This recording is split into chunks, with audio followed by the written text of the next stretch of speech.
18 વેદો અને પુરાણોમાંથી આ ભજનની કડીઓ લખવામાં આવી છે. તમને માત્ર હું એટલું જણાવવા માંગુ છું કે તે કયા ઋષિ હતા જેણે પીપળાના પાનમાં ભગવાન શિવજીના દર્શન કર્યા હતા. પૂરી વાર્તા સાંભળવા માટે વિડીયો અંત સુધી સાંભળજો. મિત્રો, કોઈ પણ ભગવાનની કથા હોય, કોઈ પણ ભગવાન વિશે કથા હોય, કોઈ પણ દેવની હોય તો એને ક્યારેય અધૂરી ન મૂકવી જોઈએ, એને પૂરી જ સાંભળવી જોઈએ. અને આ વાતનું વર્ણન સત્યનારાયણની કથા પણ થયેલું છે. માટે આ ભગવાન વિશ્વનાથની કથા પૂરી સાંભળજો. અને આ એક સત્ય વાર્તા છે. સાંભળો કે લલિતા ઘાટ પાસે ભગવાન વિશ્વનાથનું મંદિર છે. હવે ત્યાં એક બ્રાહ્મણ રહેતો હતો. એક બ્રાહ્મણ હતા જેનું કોઈ સંતાન જ ન હતું. સવારના પોરમાં સૂર્યનારાયણની કિરણ જમીન ઉપર પડે એની પહેલાં તે ગંગા ઘાટે પહોંચી જાય અને ભગવાનની સેવા પૂજા કરવા માટે મંદિરમાં જાય. ગંગાજીમાંથી સ્નાન કરી પરવારી અને ગંગાજળ ભરીને ભગવાન વિશ્વનાથના મંદિરમાં આવે અને લાઇનમાં ઊભા રહી જાય અને તેના દર્શનનો વારો આવે તેટલી વાટ જોઈને ઊભા રહે. અને જ્યારે તેમનો વારો આવે એટલે ભગવાનની શિવલિંગ પર જળ ચડાવે, ગંગાજળ ચડાવે અને પૂજા અર્ચના કરે અને માત્ર એક જ પ્રાર્થના કરે કે હે પ્રભુ, હું વર્ષોથી તમારા મંદિરે આવું છું, તમારી સેવા પૂજા કરું છું. હે પ્રભુ, મારી ઝોળી ભરી દો. ભગવાન, મારી પ્રાર્થના સાંભળો, મારા અરમાન પૂરા કરો. હું એક ગરીબ નિર્ધન બ્રાહ્મણ છું, ઝૂંપડીમાં રહું છું, રૂખું સૂખું ટાઢું ટુકડું ખાઈને મારું જીવન વિતાવું છું. હું અને મારી પત્ની બંને. બસ અમારા ઘરમાં એક જ વાતની ખોટ છે કે મારા ઘરે સંતાન નથી. એક સંતાનનું સુખ આપી દો ભોળાનાથ. ભગવાન, શેર માટીની ખોટ છે, મારા ઘરે પૂરી કરી દો મારા નાથ. હવે મિત્રો, કેવી રીતે બ્રાહ્મણ ભગવાન પાસેથી સંતાન મેળવે છે તે તમે સાંભળો. હવે રોજ બ્રાહ્મણ મંદિરે આવીને આ એક જ પ્રાર્થના, સંતાન સુખની પ્રાર્થના કરે. હવે શંકામાં પડ્યા, વિચારમાં પડ્યા શિવજી. ભગવાન શંકર વિચારે છે, કહે છે કે આ ભક્તનું હું શું કરું, શું કહું એને, કે આ ભક્ત જો મારી પાસે રૂપિયા, પૈસા, ધન દોલત માંગત ને તો હું પૂરી પણ કરી દેત, હું પણ એને આપી પણ દેત. પણ હું આને સંતાનનું સુખ કેવી રીતે આપું? આ બ્રાહ્મણના નસીબમાં, આના ભાગ્યમાં સંતાન સુખ છે જ નહીં. તો હવે મારે એની ઈચ્છા પૂરી કેવી રીતે કરવી? શંકર ભગવાન બ્રાહ્મણની પૂજા જોઈને પ્રસન્ન તો થાય છે, ખુશ તો છે, પણ હવે એની ઈચ્છા જ કેવી રીતે પૂરી કરે જ્યારે એના ભાગ્યમાં સંતાન સુખ જ નથી? કેમ કે નસીબ લખનારા તો બ્રહ્માજી છે અને આ બાજુ ગંગાજી રોજ આ બ્રાહ્મણને જુએ, એની જે પ્રાર્થના હોય એ સાંભળે. એટલે ગંગાજી પણ ભગવાનને કહે, એ પણ એક જ વસ્તુ કહે, હે શિવજી, હે ભોળાનાથ, તમે આ બ્રાહ્મણની મનોકામના પૂરી કરો. એ રોજ તમારી સેવા ભક્તિ કરે છે. અને માં પાર્વતી પણ આ જ કહે ભગવાનને. માં પાર્વતી પણ રોજ આ બ્રાહ્મણની ભક્તિ જોવે, સાચી શ્રદ્ધાથી સેવા પૂજા કરે છે. માં પણ જોવે છે અને એ પણ માં પાર્વતી પણ શિવજીને કહે છે, ભગવાનને કહે છે કે પ્રભુ, આ તમારો સાચો ભક્ત છે, મોટો ભક્ત છે, તે તમને રોજ ભક્તિભાવથી પૂજા અર્ચના કરે છે, તો તમે એની ઝોળી ભરી દો, તેને સંતાન સુખ આપી દો. હવે માં ગૌરીની વાત સાંભળી શંકર ભગવાન કહે છે કે એના ભાગ્યમાં જો સંતાન સુખ જ નથી તો હું કેવી રીતે આપું? પણ છતાં પણ માં પાર્વતી માનતા નથી અને ભગવાનને આરાધના કર્યા જ કરે કે તમે એને સંતાન સુખ આપો. આમ માં ગૌરીના વારંવાર કહેવાથી અને બ્રાહ્મણની ભક્તિ જોઈને અંતે શંકર ભગવાનને દયા આવી. એક દિવસ રાતે જ્યારે બ્રાહ્મણ ઊંડી ગહેરી ઊંઘમાં સૂતા હતા તો બ્રાહ્મણ દેવને સપનામાં શિવજી આવ્યા. બ્રાહ્મણ દેવે સપનામાં જોયું કે સવારમાં પહોરમાં તે પાણી ભરવા માટે ગંગાજીના ઘાટ પર જઈ રહ્યા છે અને ગંગા ઘાટ પર શંકર ભગવાને તેમને દર્શન આપ્યા છે. અને શંકર ભગવાન કહી રહ્યા છે કે બોલો બ્રાહ્મણ દેવ, તમારે શું જોઈએ છે? એટલે બ્રાહ્મણ બોલ્યા, પ્રભુ, તમને તો બધી ખબર જ છે, તમે તો પ્રભુ અંતર્યામી છો, તો મારે શું કહેવું જોઈએ તમને? તમને ખબર જ છે ને? ત્યારે શંકર ભગવાન બોલ્યા કે જ્યાં સુધી બાળક ન રડે ત્યાં સુધી મા તેને દૂધ નથી પીવડાવતી. એવી જ રીતે ભગવાન સામે જ્યાં સુધી ભક્ત માંગતો નથી, જોડી ફેલાવતો નથી, ત્યાં સુધી ભગવાન પણ આપતા નથી. આ સાંભળી બ્રાહ્મણદેવ બોલ્યા, હે પ્રભુ, મારે સંતાન સુખ નથી, મારે સંતાન નથી, મને એક સંતાનનું સુખ આપી દો પ્રભુ. હું અને મારી પત્ની અમે બંને જે પણ દાન દક્ષિણા મળે છે, જે ટાઢું ટુકડો મળે છે, એ ખાઈને અમે સારી રીતે જીવી રહ્યા છીએ. અમે સંતોષ છે અમને. બસ માત્ર અમારે સંતાન સુખ નથી, સંતાનની ખોટ છે. અમે સંતાન માટે તરસી ગયા છીએ પ્રભુ. ભગવાને બ્રાહ્મણને કહ્યું કે હું તારી ઈચ્છા જરૂર પૂરી કરીશ, પણ તું મને એક વાત કહે. હું તને 2 વિકલ્પ આપું છું. અને ભગવાન પૂછે છે કે સારું, હું તારી ઈચ્છા પૂરી કરું છું, તારે કેવી રીતનો પુત્ર જોઈએ? લાંબી આયુનો પુત્ર જોઈએ કે ઓછી આયુનો પુત્ર જોઈએ? એટલે બ્રાહ્મણદેવ બોલ્યા, વિચારમાં પડી ગયા, અરે શંકર ભગવાન, આ શું કહી રહ્યા છો તમે? આ શું ચક્કર છે, લાંબી આયુ અને ઓછી આયુ? એટલે શંકર ભગવાન કહે છે, જો બાળકની ઉંમર ઓછી હશે તો તે વિદ્વાન હશે, અને જે સંતાનની ઉંમર વધારે હશે તે આગળ ચાલીને ચોર, ડાકુ, લૂંટેરો બનશે. હવે મને જલ્દીથી કહે કે ઓછી ઉંમરવાળું આયુષ્યવાળું સંતાન જોઈએ છે કે લાંબી આયુષ્યવાળું સંતાન જોઈએ છે? હવે બ્રાહ્મણદેવ આ સાંભળી વિચારમાં પડી ગયા. હવે ભગવાનને જવાબ આપું તો શું? હવે તેણે વિચાર કર્યો કે આ વાત હું મારી પત્નીને જઈને કહું અને પછી જવાબ આપું. એટલે બ્રાહ્મણ બોલ્યા, હે શંકર ભગવાન, તમે અહીં જ ઊભા રહો, અહીં જ ઊભા રહેજો. હું હમણાં જ મારી પત્નીને પૂછીને આવું છું અને પછી હું તમને જવાબ આપું છું. બ્રાહ્મણદેવ દોડતા તેમના ઘરે તેની પત્ની પાસે આવ્યા અને તેની પત્નીને કહે છે કે તેને ગંગા ઘાટ પર શિવજીએ દર્શન આપ્યા છે અને કહે છે, મને પૂછી રહ્યા છે કે હું તારી સંતાન સુખની ઈચ્છા પૂરી કરીશ, પણ તને 2 પુત્રમાંથી 1 પુત્ર પ્રાપ્ત થશે. તને કયો પુત્ર જોઈએ છે, લાંબી આયુષ્યવાળું કે ઓછી આયુષ્યવાળો? બ્રાહ્મણની પત્ની આ સાંભળીને તો ગભરાઈ ગઈ અને પૂછવા લાગી, અરે આ ઓછી આયુષ્ય અને લાંબી આયુષ્યનું શું ચક્કર છે?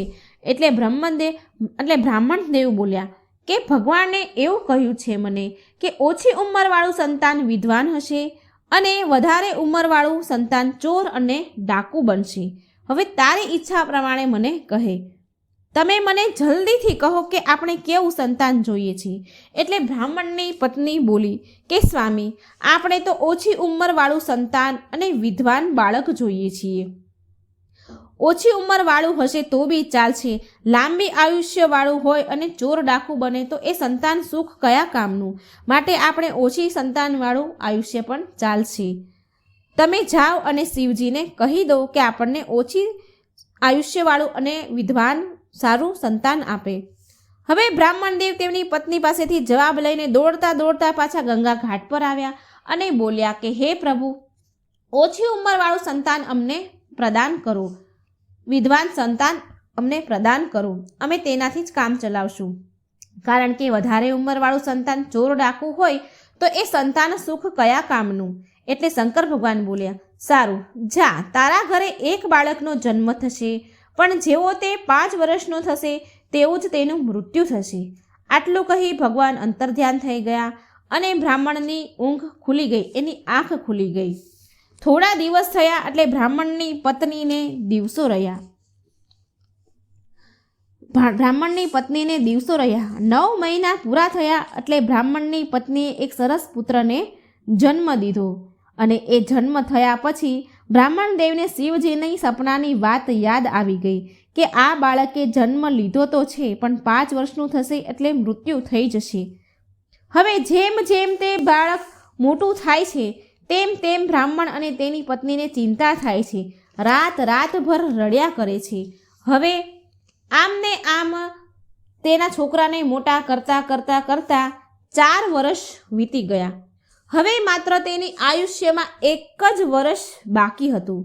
હવે તે બાળક 4 વર્ષનો થયો એટલે હસતો રમતો થયો, ચાલતો થઈ ગયો, ખિલખિલાટ કરવા લાગ્યો, થોડું કાલું વાલું બોલવા લાગ્યો અને આ જોઈને તો બ્રાહ્મણ અને તેની પત્ની બહુ ખુશ થતા. થોડા સમય માટે તો એ ભૂલી પણ જતા કે આનું આયુષ્ય 5 જ વર્ષનું છે. એ ભૂલી જતા. બાળકો શેરીઓમાં ગલીઓમાં ફરે છે, પાઠશાળાએ ભણવા જાય છે. બંને એવું વિચારે છે કે કેવો મારો દીકરો સરસ હસે છે, રમે છે, કિલકાર્યો કરે છે અને એના થકી અમારું ઘર હર્યું ભર્યું છે. આજે ભણવામાં આમાં આ શીખીને આવ્યો, આજે આ શીખીને આવ્યો, એમ કરીને બંને પતિ પત્ની ખુશ થાય છે અને પછી પાછા અંતે ઉદાસ થઈને બેસી જાય છે અને બોલે છે કે કેવા દુર્ભાગ્ય છે આપણા. ન જાણે કઈ ઘડીમાં ભગવાન શિવે 5 વર્ષને આયુષ્યવાળું સંતાન આપ્યું. 5 વર્ષ પૂરા થશે એટલે આપણો દીકરો આપણને છોડીને ચાલ્યો જશે. હવે આમ ને આમ બિચારા ઉપાધિ કરે છે, ચિંતા કરે છે, રડે છે બંને પતિ પત્ની. અને આમને આમ સમય વીતતો ગયો અને હવે 4 વર્ષ 11 મહિના અને 29 દિવસ થઈ ગયા. હવે તે બાળકના મરવામાં માત્ર 1 જ દિવસ બાકી રહી ગયો. જ્યારે રાત પડી તો તે છોકરો સૂઈ ગયો તો બ્રાહ્મણ અને તેની પત્ની પાસે આવીને બેસી ગયા અને રડવા લાગ્યા. રાતનો સમયનો પહેલો પહોર ચાલી રહ્યો હતો એટલે કે રાતના 10 વાગ્યા હતા. બંને વિલાપ કરવા લાગ્યા કે જેવી જ સૂર્યની પહેલી કિરણ ધરતી ઉપર પડશે ને આપણો દીકરો મરી જશે, કેમ કે તેના જીવનના 5 વર્ષ પૂરા થઈ ગયા છે. જ્યાં આ દીકરાનો જન્મ થવાનો હોય અને જન્મદિવસ મનાવવાનો હોય એની જગ્યાએ તેનો મરણ દિવસ મનાવવો પડશે. પણ હવે આ તો વિધાતાએ લેખ લખી લીધા છે અને કોણ બદલી શકતું હતું.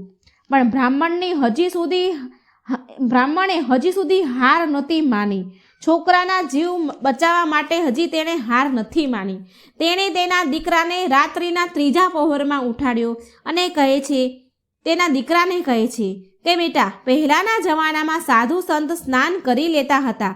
આ પહોરમાં સૂર્યદેવના પ્રકાશની પહેલી કિરણ જમીન પર પડે તે પહેલાં સ્નાન કરીને ભક્તિ પૂજામાં બેસી જતા હતા.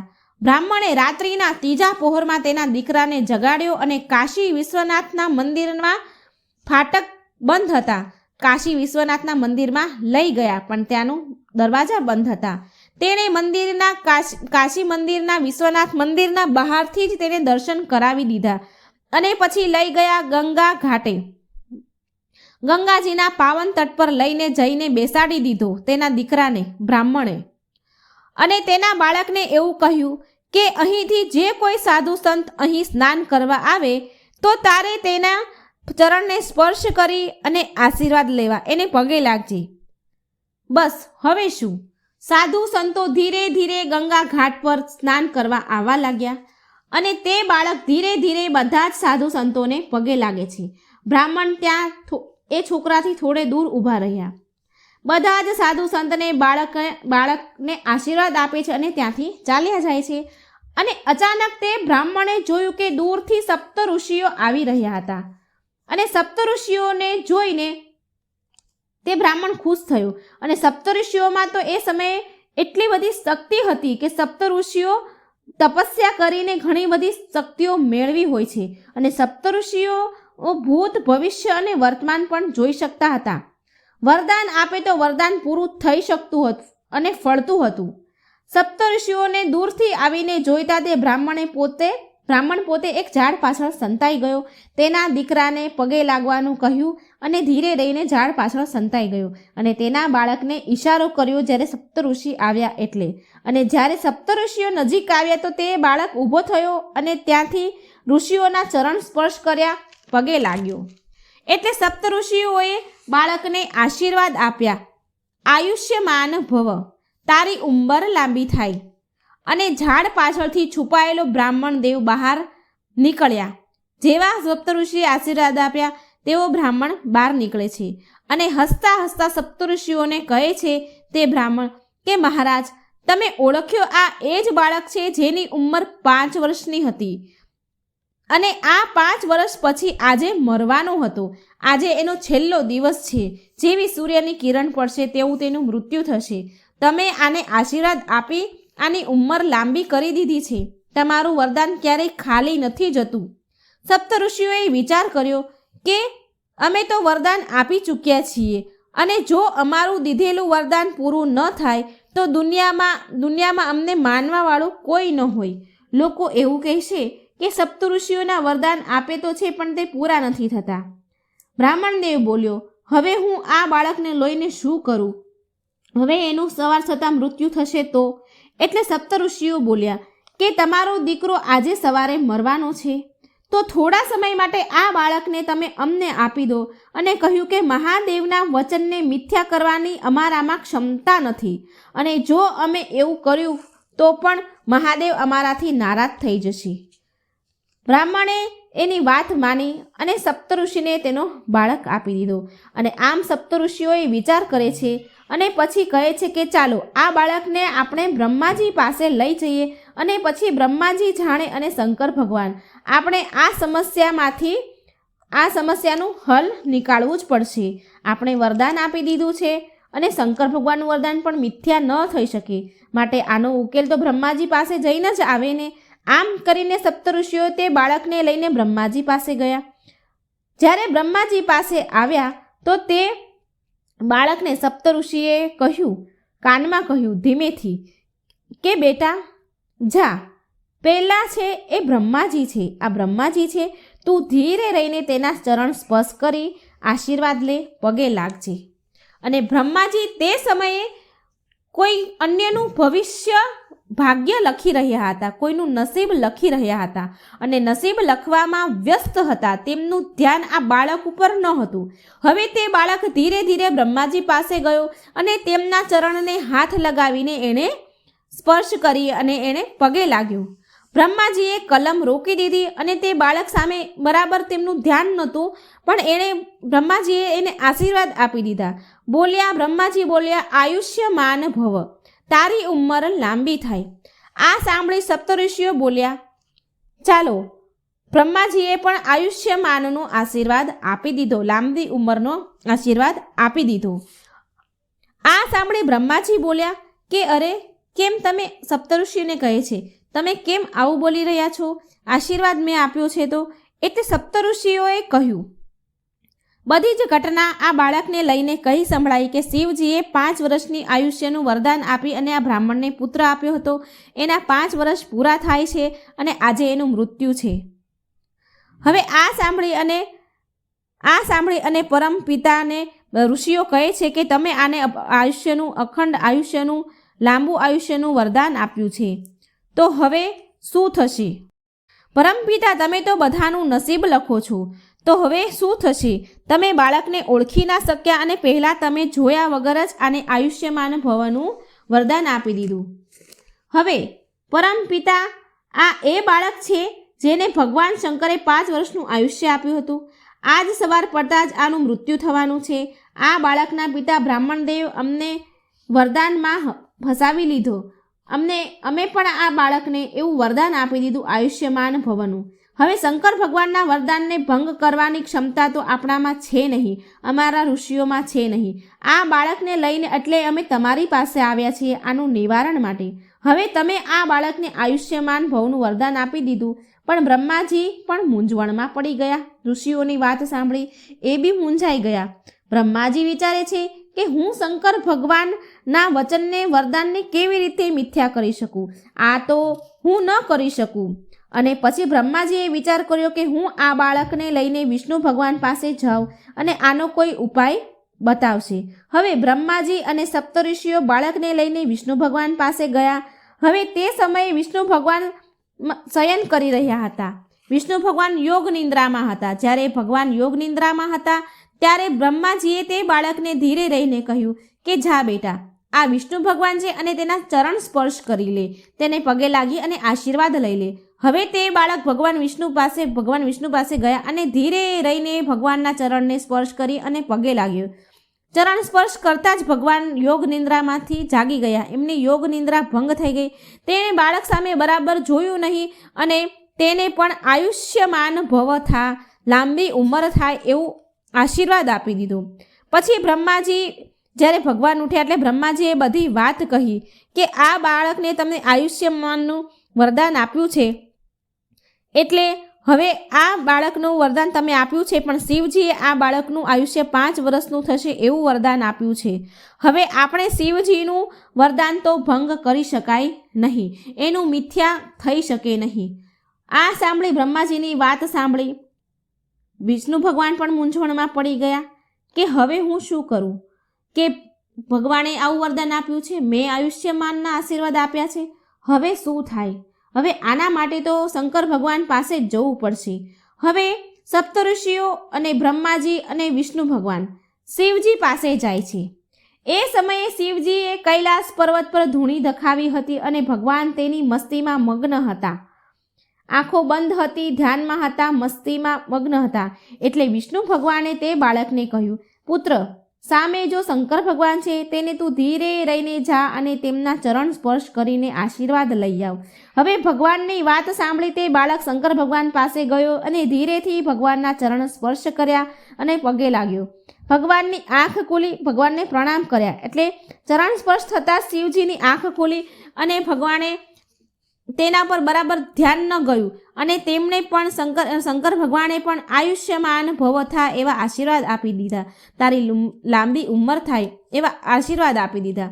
ભગવાનના આયુષ્યમાનના આશીર્વાદ આપ્યા પછી બ્રહ્માજી અને વિષ્ણુજી ભગવાન બોલ્યા કે હે પ્રભુ, તમે આ બાળકને ઓળખ્યો નહીં, તમે આ બાળકને 5 વર્ષનું આયુષ્ય આપ્યું છે. કમસે કમ તમે આંખો ખોલીને ધ્યાનથી જુઓ કે આ એ જ બાળક છે જેને તમે 5 વર્ષનું આયુષ્ય આપ્યું છે.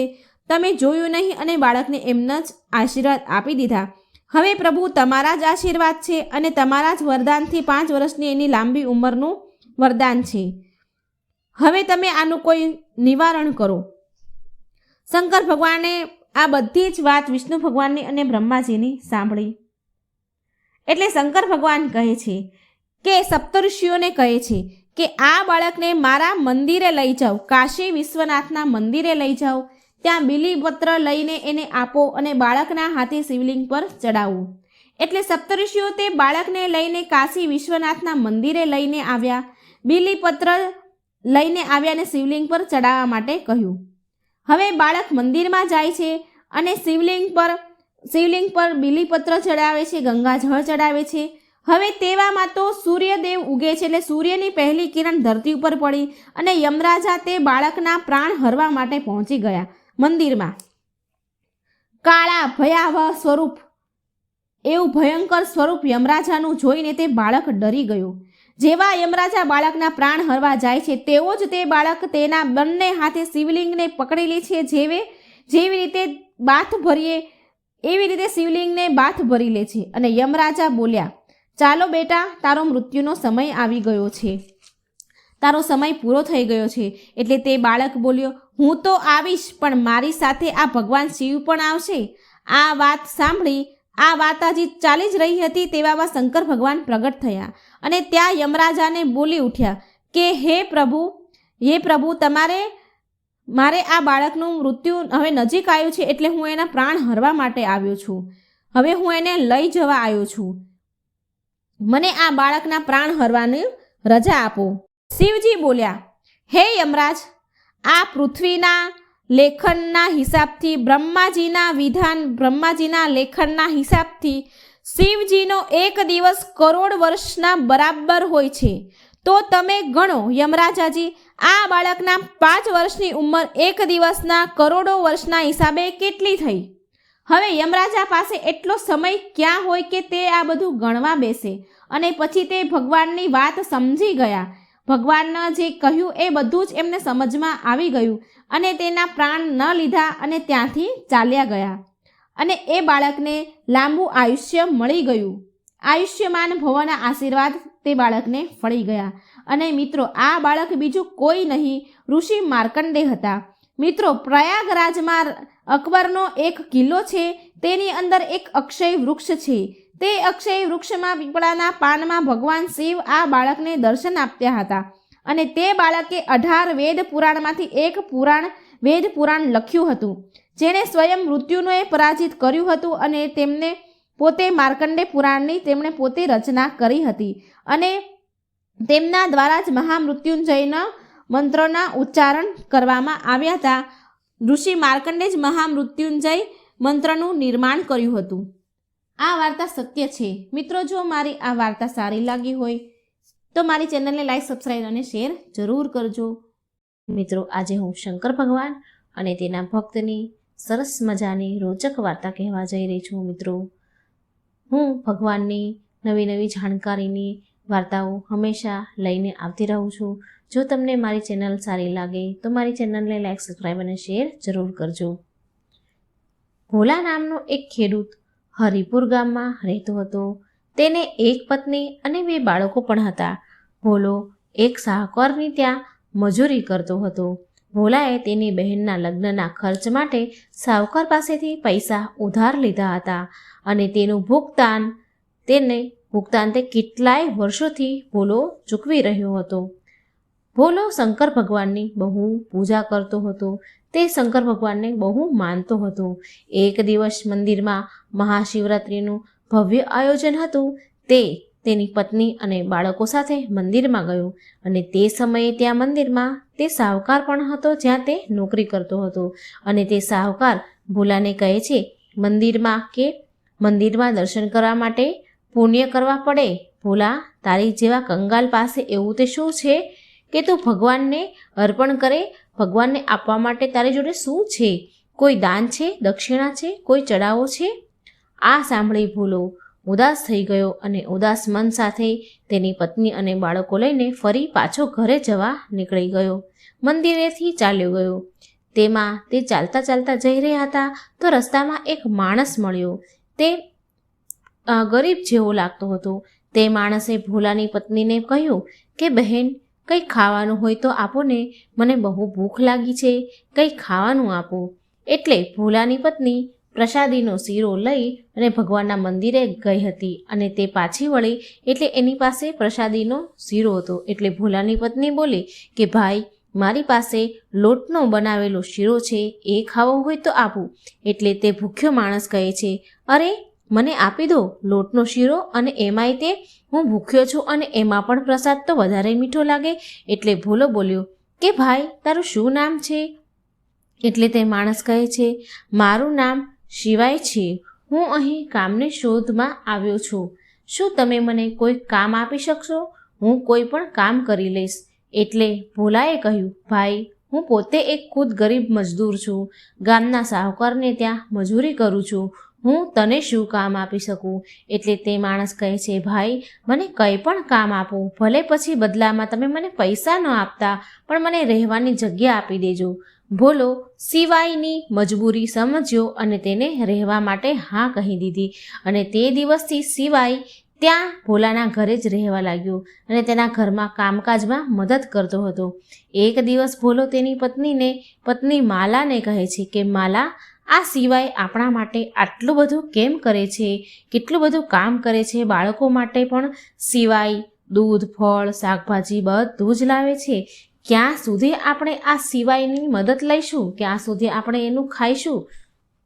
પૈસા લીધા વગર આપણે ક્યાં સુધી તેની પાસે કામ કરાવશું?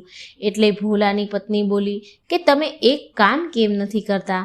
સિવાયને તમારા શાહુકારને ત્યાં નોકરી અપાવી દો, તો તેના કામના બદલામાં પૈસા પણ મળી જશે. ભોલાને માલાની વાત સાચી લાગી. ભોલો સિવાયને લઈને શાહુકારની ત્યાં જાય છે અને કામ અપાવે છે. સિવાયને કામ મળી જાય છે. હવે સિવાય ભોલાની સાથે સાથે ખેતરમાં ખેતી કરવા લાગે છે, ખેતરમાં કામ પર જવા લાગે છે. શાહુકારની ત્યાંથી સિવાયને જે પણ પગાર મળતો તે બધા પૈસા સિવાય ભોલાને ભેગા કરવા માટે આપી દેતો હતો. ભોલો કેટલી બધી વાર એમ કહે કે સિવાય, આ પૈસા તું લઈ લે. પણ ત્યારે સિવાય જવાબમાં કહે કે પૈસા સમય આવશે ત્યારે કામ લાગશે. એટલે એકવાર શાહુકાર ભોલાને અને સિવાયને બીજા કામ માટે બહાર મોકલે છે. એવામાં જતા જતા રસ્તામાં ચાલતા ચાલતા જાય છે એટલે રાત પડી જાય છે. વચ્ચે જંગલ આવે છે. જંગલના રસ્તામાંથી એક શહેરના ગર્જનાનો અવાજ આવ્યો. ભોલો અવાજ સાંભળીને બહુ ગભરાઈ ગયો. તો સિવાય બોલ્યો કે ભોલાભાઈ, તમે કેમ ગભરાઓ છો? તમે તો શંકર ભગવાનના પરમ ભક્ત છો, તો ડરો છો કેમ? જ્યારે ભક્ત મુસીબતમાં હોય છે ને, તો ભગવાનને પણ સહાયતા માટે આવવું જ પડે છે. ભોલાભાઈ, તમે ડરશો નહીં. એવું કરો, આ ઝાડ ઉપર ચડીને બેસી જાઓ, બાકી બધું હું જોઈ લઈશ. એટલે ભોલો કહે છે કે શિવા, હું તને એકલો મૂકીને કેવી રીતે ઝાડ પર ચડી જાઉં? આ તો ખોટી વાત છે ને. શિવો કહે છે, ભોલાભાઈ, તમે નિશ્ચિત રહો, એવું કંઈ નહીં થાય. અને ભોલો ઝાડ પર ચડવા માટે જેવું પાછું વળીને જુએ છે એવો તો પાછળ વાઘ ઊભો હોય છે. ભોલો વાઘને જોઈને થર થર થર ડરવા લાગે છે, ધ્રુજવા લાગે છે અને ઓમ નમઃ શિવાય, ઓમ નમઃ શિવાય, ઓમ નમઃ શિવાયના જાપ કરવા લાગ્યો, ડરવા લાગ્યો. ખૂબ પરસેવો છૂટી ગયો. શિવાય વાઘની આગળ આવીને ઊભો રહી ગયો. વાઘ થોડીવાર શિવાયની સામે જ જોયા કર્યું અને કંઈ ગરજ્યા વિના, કંઈ કહ્યા વિના જંગલ તરફ તે સિંહ ચાલ્યો ગયો. પછી ભોલો અને શિવાય બંને ઘરે આવી ગયા. ભોલો આખી રાત તે ઘટનાને યાદ કરતો રહ્યો. તે સૂતો નહીં. બીજા દિવસે સવારે જ્યારે તે ઉઠીને જુએ છે તો શિવાય ઘરે ન હતો. શિવાય ઘરેથી ક્યાંક ચાલ્યો ગયો હતો. ભોલો આસપાસમાં જુએ છે, પૂછપરછ કરે છે, તપાસ કરે છે, પણ કોઈને શિવાયની ખબર ન પડી. તે જઈને સાહુકાર પાસે ગયો અને પૂછ્યું. એટલે સાહુકારે કહ્યું કે ભોલો સવારે મારી પાસે આવ્યો હતો અને તેણે કહ્યું કે તે અમરનાથની યાત્રા કરવા નીકળવાનો છે, માટે તે એનો હિસાબ કરાવીને ગયો. ભોલો ઘરે પાછો ગયો અને બધી જ વાત માલા તેની પત્નીને કહી સંભળાવી. માલા પણ સાંભળીને બહુ હેરાન થઈ ગઈ કે અચાનક કંઈ કહ્યા વિના, બતાવ્યા વિના અમરનાથની આટલી લાંબી યાત્રા પર કેવી રીતે નીકળી ગયો. ભોલાને કંઈ સમજમાં ન આવ્યું અને તે દિવસે તે સૂઈ ગયો. એટલે રાત્રે ભગવાન શંકર ભોલાના સપનામાં આવ્યા અને ભોલાને કહે છે, ભોલા ઉઠ, તે મને ઓળખ્યો નહીં? હું જ તારો શિવાય છું, જેના વિશે તું ચિંતા કરી રહ્યો છે. ભોલો ગદગદ અવાજે બોલ્યો કે હે ભગવાન, તમે જ શિવાય છો? મેં તમને ઓળખ્યા નહીં. મારાથી આ કેવી મોટી ભૂલ થઈ ગઈ. હે મહાદેવ, મને માફ કરી દો. મેં તમારી સેવા ન કરી અને ઉપરથી તમારી જોડે મેં કામ કરાવ્યું. મેં તમારી જોડે સેવા કરાવી. મને છોડીને કેમ ચાલ્યા ગયા પ્રભુ તમે? હે મહાદેવ, પાછા મારી પાસે આવી જાઓ. ભોલો હવે ભગવાનને કહે છે કે ભગવાન, મારી ભૂલ થઈ ગઈ, એ માફી માંગે છે. ભોળાનાથ કહે છે કે તું મારી પાસે અમરનાથ યાત્રા કરીને આવજે. ભોલા, હવે તું મારી પાસે યાત્રા કરીને જ આવીશ. અમરનાથમાં જ હું તને દર્શન આપીશ. આટલું કહીને ભગવાન ભોળાનાથ અંતર્ધ્યાન થઈ ગયા. બીજા દિવસે ભોલાએ બધી જ વાત માલાને કહી સંભળાવી. પણ ભોલો એ ચિંતામાં હતો કે અમરનાથ યાત્રા કરવાના પૈસા તેની પાસે ક્યાંથી આવશે. માલા બોલી, સાંભળો, તમને યાદ છે કે શિવાય આપણી પાસે પૈસા મૂકતો હતો અને આનો મતલબ એ છે કે ખુદ પોતે મહાદેવે જ આપણા માટે અમરનાથ યાત્રાની વ્યવસ્થા કરી દીધી છે. જય હો મહાદેવ તમારી, જય હો ભોળાનાથ. એમ બંને પતિ પત્ની કહેવા લાગ્યા, મહાદેવનો ધૂન કરવા લાગ્યા. અને ભોલો ખુશ થઈને કહે છે, હે ભગવાન શંકર, તમે મને અમરનાથ બોલાવ્યો છે. ભોલો પૈસા લઈ અને અમરનાથ જવાની તૈયારી કરવા લાગ્યો. ભોલો તે સિવાયના જે પૈસા ભેગા કરેલા હતા તે અમરનાથ યાત્રા કરવાની બધી તૈયારી કરે છે અને સાહુકારની પાસે થોડા દિવસની રજા માંગવા જાય છે. સાહુકાર પાસે જ્યારે રજા માંગવા જાય છે તો સાહુકાર ભોલાને કહે છે, સાહુકાર બોલ્યો, ભોલા, રજા તો તું લઈ લે, તેના પૈસા તો હું તારી રજાના કાપી જ લઈશ. પણ શું તું અમરનાથ યાત્રા વિશે કંઈ જાણે છે? તો કેટલે દૂર જઈ રહ્યો છે અમરનાથ ધામ. પૈસા, કપડાં, ખાવાનું, પીવાનું, પૂરા પરિવારની સાથે તું કેવી રીતે અમરનાથ યાત્રા કરીશ? બહુ બધું જોવું પડે છે. ત્યાં એમ જ થોડી યાત્રા થાય છે. ત્યાં પૂરું પંચીકરણ થાય છે. પૂરી રીતે જો સ્વસ્થ મનુષ્ય હોય ને તે જ અમરનાથની યાત્રા કરી શકે છે, નહીં તો રસ્તામાં જ રોકી દે છે. અને તું તો છે એક ગરીબ, કમજોર.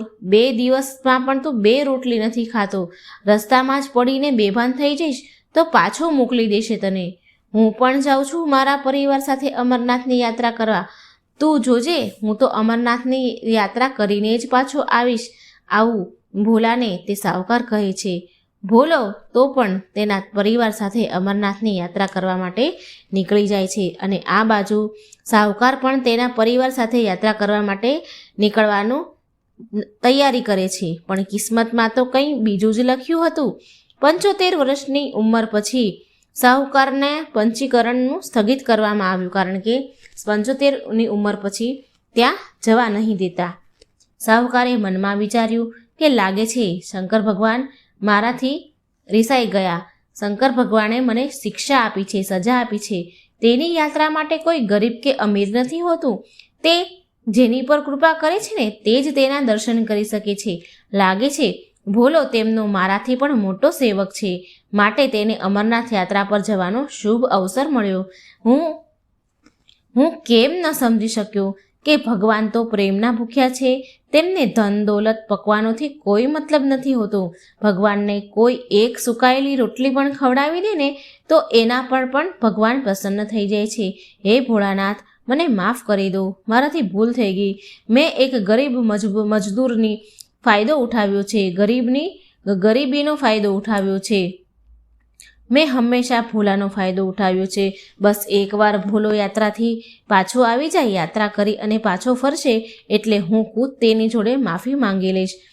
ભોલો માલા અને બાળકો સાથે પહેલગામ પહોંચી ગયા અને ત્યાંથી તે ચાલીને જ યાત્રા તેમણે શરૂ કરી.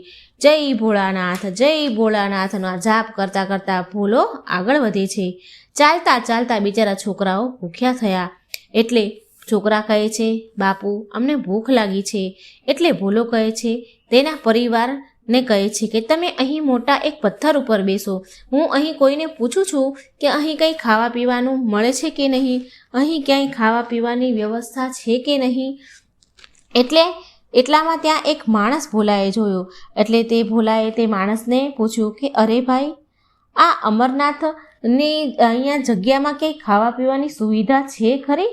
અહીં ક્યાંય જમવાનું મળશે ખરી? એટલે તે માણસ કહે છે, અરે ભાઈ, આ અમરનાથ શ્રદ્ધાળુઓ માટે લંગર કમિટીવાળા લોકો પૂરા દિલથી મનથી યાત્રાળુઓના સ્વાગત સત્કાર કરવા માટે સદાય તેની રાહ જોઈને બેસે છે. ખાવા પીવાથી લઈને સુવાની પણ અહીં સુવિધા કરેલી છે, સગવડ છે અમરનાથની યાત્રા કરનારના શ્રદ્ધાળુઓ માટે. ચાલો ભાઈ, હું તમને ત્યાં રસ્તો બતાવું છું. ભોલાએ તેની યાત્રાને ભગવાન ભોળાનાથના વિશ્વાસે ભરોસા ઉપર શરૂ કરી હતી અને ભોલાને પૂરો વિશ્વાસ હતો કે તેની આ યાત્રા ભગવાન જરૂર પૂરી કરાવશે. તે અજાણ્યો આદમી ભોલાને લઈને લંગર કમિટી પાસે ત્યાં લઈ ગયો. ત્યાં ચાલતું હતું, જ્યાં ધર્મશાળા જેવું હતું. ત્યાં કમિટીના લોકો જમવાની સુવિધા, સગવડ, સૂવાનું, ખાવા પીવાનું બધી જ સગવડ ત્યાં કરી આપેલી હતી. આ બધું ભોલો જોવે છે. અમીર ભક્ત હોય છે તે આ કાર્યમાં યોગદાન કરીને દક્ષિણા આપે છે. સવારના સમયે લંગર કમિટીના લોકો શ્રદ્ધાળુની ભૂખ તરસ મટાડે છે અને રાત પડતા લંગરના લોકો ધર્મશાળામાં સ્થિર થઈ જાય છે અને એમાં પણ સેવા ચાકરી કરે છે. અમરનાથ યાત્રા કરનારા માટે ભોલાને 5 પડાવ પાર કરવાના હતા. તેમાં ભોલાના પરિવારે પહેલગામનો પહેલો પડાવ પાર કરી લીધો હતો. તેમાં ભોલાનો છોકરો થાક્યો એટલે બોલ્યો કે હે બાપુ, હવે કેટલું દૂર છે અમરનાથ યાત્રા? એટલે ભોલો કહે છે, નમન બેટા, હજી તો આપણે 1 પડાવ પાર કર્યો છે બેટા, હજી આપણે બીજા 4 પડાવ પાર કરવાના છે. ભોલો કહે છે કે બેટા, ભગવાન ભોળાનાથનું નામ લેતા જાઓ, ભગવાન શક્તિ આપશે અને આપણા બાકીના પડાવ પણ પાર થઈ જશે. રસ્તામાં થોડી જગ્યાએ તેનો પરિવાર વિશ્રામ કરતા રહ્યા, ઊભા રહેતા ગયા, થાક ખાતા ગયા અને ધીરે ધીરે અમરનાથની ગુફા સુધી તે પહોંચી ગયા. પૂરો પરિવાર ભગવાન અમરનાથના દર્શન કરે છે. બધા ખુશીથી ગાંડા થઈ ગયા. ભોલો કહે છે તેની પત્નીને કે તને ખબર છે માલા, અમરનાથની તીર્થયાત્રા તીર્થોનો પણ તીર્થ છે અમરનાથ કહેવાય છે, કારણ કે અહીં ભગવાને પાર્વતીજીને અમૃતત્વનું રહસ્ય બતાવ્યું હતું. તેમાં ભોલાનો છોકરો બોલે છે કે બાપુ જુઓ, પેલા 2 કબૂતર છે. એટલે ભોલો કહે છે, તને ખબર છે બેટા, તમને ખબર છે બાળકો, કબૂતરની જોડી બહુ કિસ્મતવાળા લોકોને જ જોવા મળે છે, જેવી આપણને જોવા મળી. બધા બરફની મૂર્તિ, બરફની શિવલિંગ જે હતી ભગવાન અમરનાથની, તે શિવલિંગના દર્શન કરે છે. ભોલો સદાય યાદ રહી જાય તેવી અમરનાથ યાત્રા કરીને ખુશી ખુશી પાછો આવી જાય છે અને સાહુકાર ભોલાની માફી માંગે છે. સાહુકાર ભોલાને કહે છે કે મારી બહુ ભૂલ થઈ ગઈ છે, મેં હંમેશા તારો ફાયદો ઉઠાવ્યો છે. એમ કરી અને ભોલાની માફી માંગે છે અને તેનો સારો પગાર પણ કરી આપે છે. અને તે દિવસથી જ ભોલાના જીવનમાં બહુ ખુશીઓ આવી. ભગવાન શિવ શંકરના આશીર્વાદથી એના ઘરમાં ખુશીઓથી ભરાઈ ગયું અને પૈસે ટકે પણ એનું સારું થયું. તો મિત્રો, આ હતી શંકર ભગવાન અને તેના ભક્તની વાર્તા. જો તમને આ વાર્તા સારી લાગી હોય તો નવા નવા વિડીયો જાણવા માટે મારી ચેનલને લાઈક, સબસ્ક્રાઈબ અને શેર જરૂર કરજો. જય શ્રી કૃષ્ણ. રાધે રાધે. Thank you.